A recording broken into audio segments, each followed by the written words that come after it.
saya ingin mereka mengerti siapa diri mereka sendiri.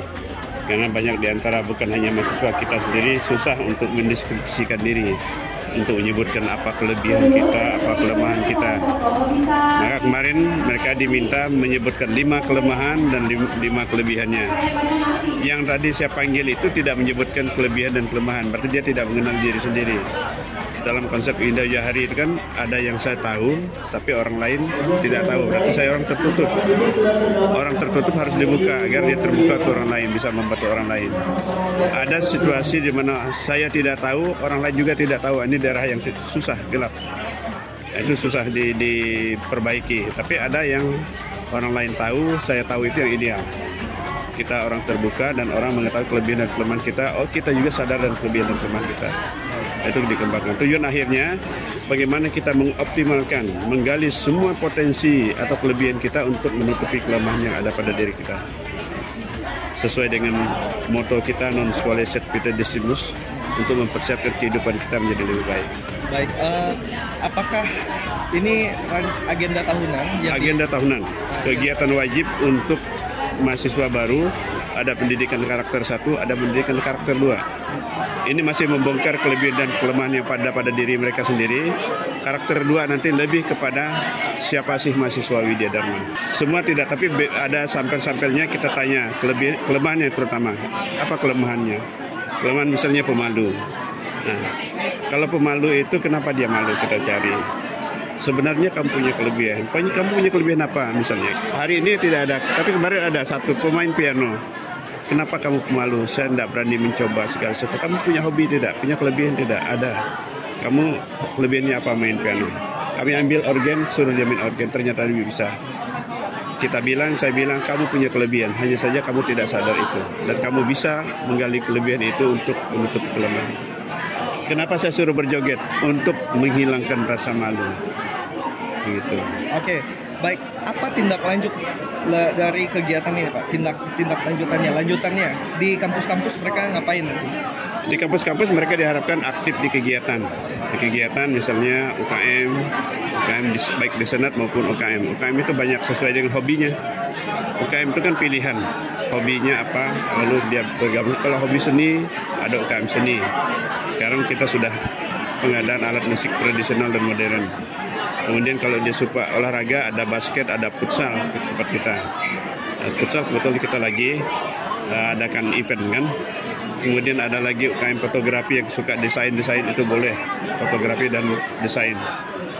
Kemudian ada lagi UKM seni tari, seni musik, modern dan tradisional. Baik, terakhir Pak, apa harapan Bapak setelah kegiatan ini? Diharapkan mereka bisa mengoptimalkan kelebihan-kelebihannya, terutama dalam hal mempersiapkan diri itu belajar. Kita tahu biasanya sebelum kan biasa dulu kuliah, ada mereka yang sebenarnya pintar tapi tidak berani. Tujuan kita agar mereka bisa berani muncul, sebenarnya mereka itu punya potensi yang bisa dikeluarkan untuk diri mereka sendiri dan juga untuk orang lain. Gitu. Terima kasih. Baik.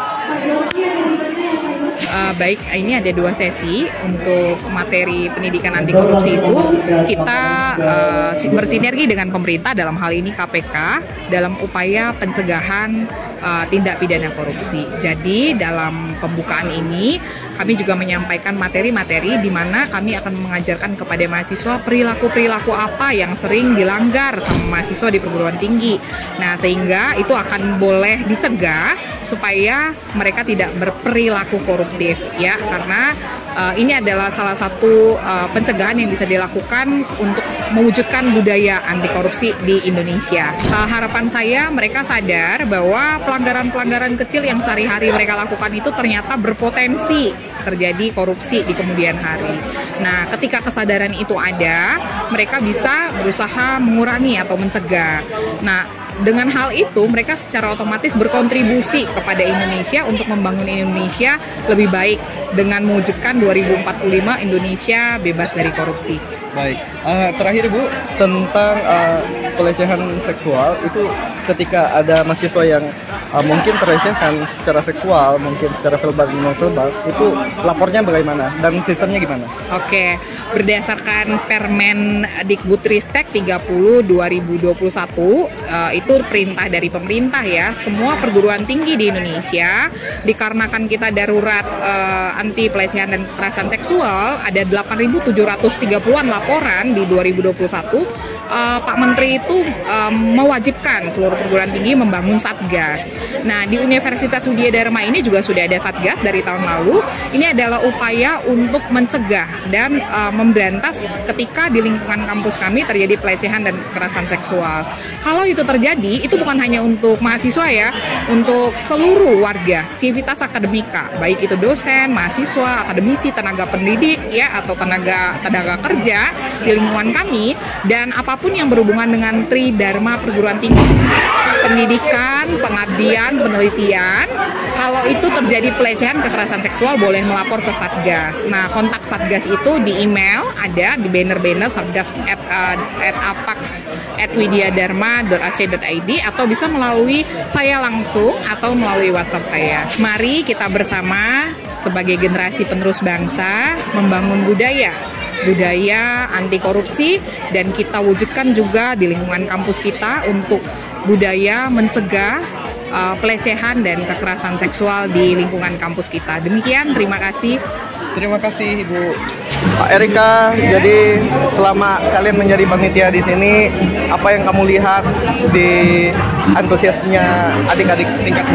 Antusias mahasiswa di sini untuk adik-adik semester 1 terutama kelihatannya sangat semangat ya, dari pagi mereka bangun sampai nanti sore juga mereka bakalan banyak kegiatan lainnya.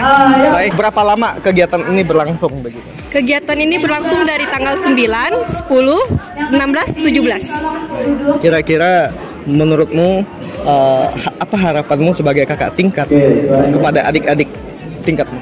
Harapannya sih untuk kedepannya sehabis ikut Pendikar 1 ini mereka bisa lebih pede untuk nampil ke depan dengan penuh tanggung jawab, menjalankan pendikar yang lain dengan tugas-tugas yang lain di perkuliahan bisa mereka kembangkan. Enggak. Terima kasih Erika. Oke, terima kasih.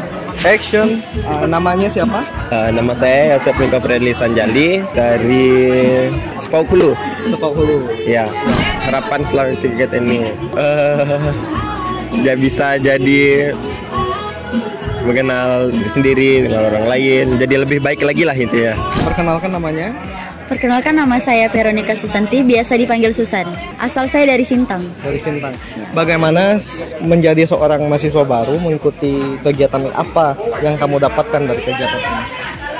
Dalam kegiatan ini saya merasa senang sih karena dapat teman, pengalaman lebih luas. Apa harapanmu setelah mengikuti kegiatan ini? Mungkin lebih baik untuk kedepannya. Lebih baik untuk kedepannya? Iya.